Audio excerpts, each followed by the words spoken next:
ఈ వారం మన ఆయుర్వేదాహార కార్యక్రమంలో మేలైన రుచుల్లో ఈరోజు ఏం తయారు చేయబోతున్నారు? ఇవాళ మనం చేసుకోబోయే బొబ్బట్లు మనకి శరీరంలో ఉన్నటువంటి అధిక వేడిని తగ్గిస్తూ అలానే మనకి మేధో శక్తిని కూడా పెంపొందిస్తుంది.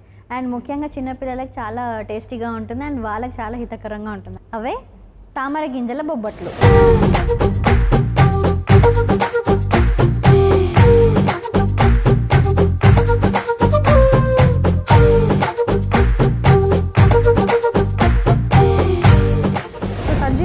ఎవరికి సంజీవిని లాంటి ఔషధాన్ని అందించబోతున్నారు? రోగ నిరోధక శక్తి మనం అందరం పెంపొందించుకోవాలంటే ఇలాంటి ఒక మంచి ఔషధం అంటే సంజీవిని లాంటి ఔషధం అందరూ తప్పకుండా రోజు తయారు చేసుకొని తినాల్సిందనమాట. సో అదే ఆమ్ల లవంగ్యాది లేహ్యం.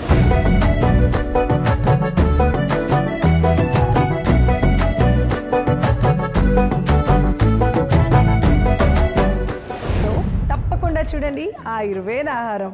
ఆయుర్వేద ఆహారం ప్రతి శుక్రవారం ఉదయం 11:30 తిరిగి మధ్యాహ్నం 3 గంటలకు చూస్తూ ఉండండి మీ ఈటీవీ అభిరుచి ఛానల్లో.